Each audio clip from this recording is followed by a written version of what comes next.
आप देख रहे हैं राष्ट्रपत। मैं हूं अर्चना सिंह। आपसे गुजारिश है मेरे इस चैनल को सब्सक्राइब जरूर कर लीजिए। जो लोग पहली बार जुड़े हैं, ज्यादा से ज्यादा लोगों तक बात को पहुंचाइए, मदद कीजिए चैनल को आगे बढ़ाने में। आज राजस्थान के मुख्यमंत्री भजन लाल शर्मा ने भी पद और गोपनीयता की शपथ ले ली। उनके साथ उप मुख्यमंत्री दिया कुमारी और प्रेम कुमार बेरवा ने भी उप मुख्यमंत्री पद की शपथ ली।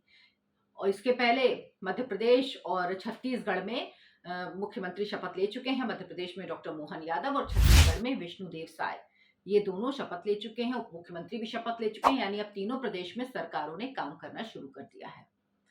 इन सब के बीच जो ये नए नाम जिनको चुना गया, जिनको मुख्यमंत्री बनाया गया, जिनको पद की जिम्मेदारी दी गई मुख्यमंत्री पद की, उनको लेकर एक नैरेटिव चलाया जा रहा है। कहा जा रहा है कि ये नाम इसलिए चुने गए, बीजेपी ने इसलिए चुने ताकि जो टॉप लीडरशिप है उसको कोई चैलेंज ना कर पाए।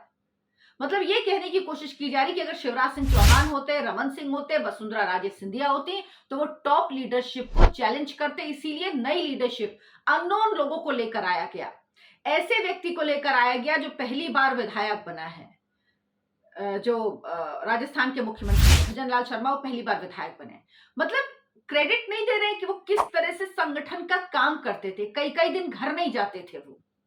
वो लगातार संगठन के लिए काम करते थे। जो उप मुख्यमंत्री बनाए गए हैं प्रेम कुमार बेरवा, उनके बारे में कहा जाता है कि रात 12 बजे भी कार्यकर्ता जाते हैं तो वो उनसे मिलते हैं। किसी कार्यकर्ता को उनसे मिलने के लिए समय लेने की जरूरत नहीं पड़ती, किसी भी समय 24/7 वो उपलब्ध होते हैं। डॉक्टर मोहन यादव जो मध्य प्रदेश के मुख्यमंत्री बनाए गए, उनकी लोगों के बीच अच्छी पकड़ है। वो एक ऐसे व्यक्ति के तौर पर आते हैं जिन्होंने संगठन में लंबे समय तक काम किया है, जिनको जानकारी है। विष्णुदेव साय, उनकी जो अपना इलाका है सरगुजा इलाका, वहां बहुत अच्छी पकड़ है। जनता से जुड़े नेता हैं, संगठन से आते हैं। ये सब कुछ देखकर मुख्यमंत्री बनाया गया। लेकिन नैरेटिव क्या चलाया जा रहा है, ताकि टॉप लीडरशिप को चैलेंज ना कर पाए। ऐसे लोग पसंद नहीं है, इसीलिए ऐसे लोगों को हटाया जा रहा है। ये कितना फॉल्स नैरेटिव है।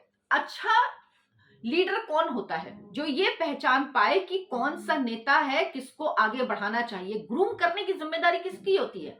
बड़े नेताओं की होती है ना।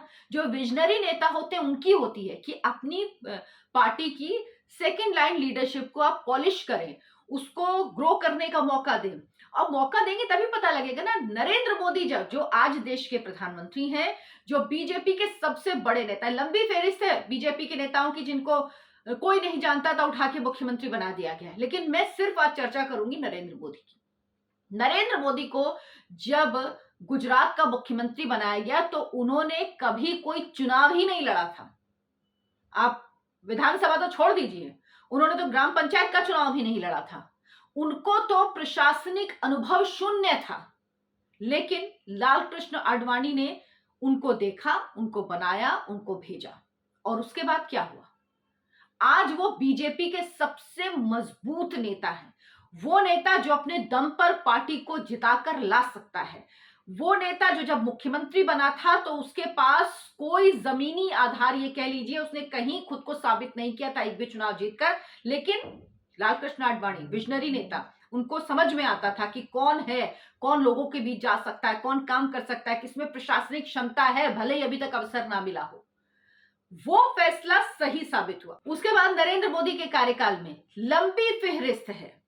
महाराष्ट्र में देवेंद्र फडणवीस, पुष्कर सिंह धामी, हरियाणा में मनोहर लाल खट्टर, मतलब कितने नाम हैं। आप एक के बाद एक नाम गिनते जाइए।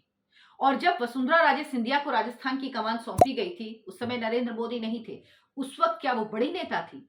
या जब मध्य प्रदेश में उमा भारती को हटाने के बाद, जब उमा भारती ने बगावत की थी, जब उमा भारती पार्टी से नाराज थी, उसके बाद शिवराज सिंह चौहान को कमान सौंपी गई, तब शिवराज सिंह चौहान को कौन जानता था?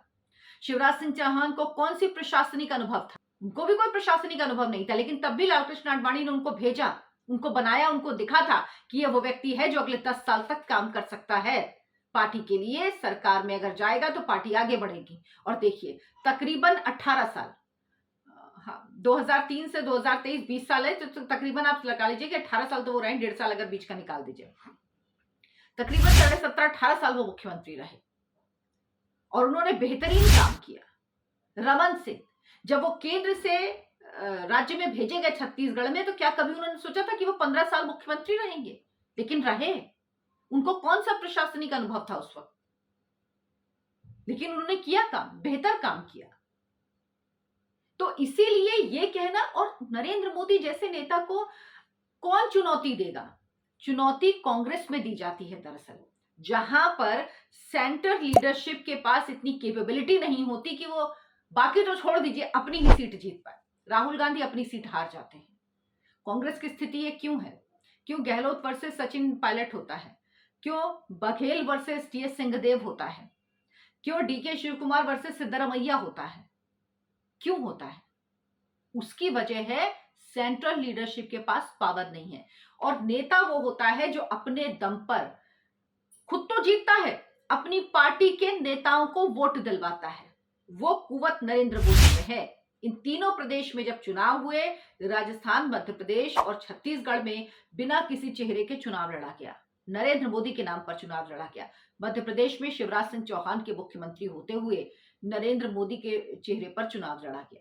ये नहीं कहूंगी उनका बहुत बड़ा योगदान है, जो इतनी बड़ी जीत हासिल हुई है उसमें शिवराज सिंह चौहान का बहुत बड़ा योगदान है। लेकिन शिवराज सिंह चौहान ने क्या कुछ कहा? उन्होंने चैलेंज करने की कोशिश की क्या? वसुंधरा राजे सिंधिया ने थोड़ी बहुत कोशिश की, हल्की फुल्की सी, लेकिन तुरंत लाइन में आ गई। तुरंत जीत का श्रेय मोदी जी को दिया, क्योंकि मां वसुंधरा राजे सिंधिया को चेहरा नहीं बनाया गया था। रमन सिंह भी जानते हैं, क्या उन्होंने कहीं से कोई बगावत की? कर नहीं सकते, क्योंकि आपको पता आपकी सेंटर लीडरशिप कितनी स्ट्रांग है। तो जो लोग ये नैरेटिव गढ़ रहे हैं, वो कहते हैं ना, अपने मन को बहलाने के लिए ये भी ख्याल अच्छा है गालिब, तो वो ख्यालों की दुनिया में जीते रहें।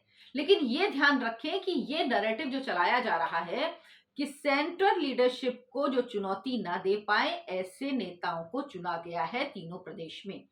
ये एक मिथ है। बीजेपी की आप स्ट्रैटेजी देखिए, ये एक तरीका है अपनी सेकेंड लाइन लीडरशिप को तैयार करने के लिए। ये विजन है कि अगले 10 साल तक इन नेताओं को प्रदेश की कमान इनके हाथ दी जा सकती है। आगे की 10 साल की बीजेपी किस तरह की होगी? हो सकता है इनमें से कोई नरेंद्र मोदी निकले, हो सकता है इनमें से कोई योगी आदित्यनाथ निकले। योगी आदित्यनाथ को क्या प्रशासनिक अनुभव था, किसे पता था? लेकिन कितने बढ़िया मुख्यमंत्री साबित हुए हैं। बीजेपी के बेस्ट सीएम में से एक हैं। जब उनको बनाया गया तो उनके बारे में भी कितनी बातें हुई थी, और हमेशा हर बात, और हो सकता है कोई गलत भी साबित हो सकता है, कोई एक, ये नहीं कि हर फैसले सही साबित होंगे, लेकिन आपको मौका तो देना पड़ेगा ना। आपको सामान्य कार्यकर्ता को आप ये कह के तो नहीं कर सकते कि भाई नहीं भाई, तुम अभी तुम्हें कोई अनुभव नहीं है, इसलिए अनुभव होगा जब काम करेंगे तब आएगा ना। तो बीजेपी इस लाइन और लेंथ पे काम कर रही है। बीजेपी भविष्य की बीजेपी बना रही है, क्योंकि बीजेपी के अंदर एक दिक्कत है कि राज्यों की लीडरशिप डेवलप नहीं है। और इस कोशिश को अब जिस तरह से नरेंद्र मोदी कर रहे हैं, वो एक बेहतरीन तरीका है, मैं मानती हूं। क्योंकि मैं मानती हूं बिहार में बीजेपी की इस हालत के लिए बीजेपी जिम्मेदार है, क्योंकि कोई राज्य में लीडरशिप डेवलप नहीं कर पाई। सुशील मोदी कहने के लिए जरूर रहे, लेकिन वो रहे नीतीश कुमार की छाया में, उन्होंने कुछ अपना नहीं बनाया। उसका खामियाजा बीजेपी को भुगतना पड़ा है बिहार में। तो आपके लिए जरूरी है कि आप राज्यों में अपनी लीडरशिप डेवलप करें, और वही काम बीजेपी कर रही है। विजनरी नेता वो होता है जिसको दिखता है कि हाँ, अगर इसको मौका दिया गया तो ये काम करेगा, प्रशासनिक अनुभव होगा, उसके बाद बेहतरीन काम ये व्यक्ति करेगा। ना किसी को शिवराज सिंह चौहान का पता था जब उन्हें मुख्यमंत्री बनाया गया, ना नरेंद्र मोदी जो बीजेपी के सबसे बड़े, सबसे कद्दावर नेता हैं, उनके बारे में किसी को पता था जब वो गुजरात के मुख्यमंत्री बनाए गए थे कि वो बीजेपी के सबसे बड़े नेता के तौर पर उभरेंगे। अगर वो मौका नहीं दिया जाता तो आज इस देश को नरेंद्र मोदी जैसा प्रधानमंत्री नहीं मिलता। तो इसीलिए ये अटकलें लगाना छोड़िए।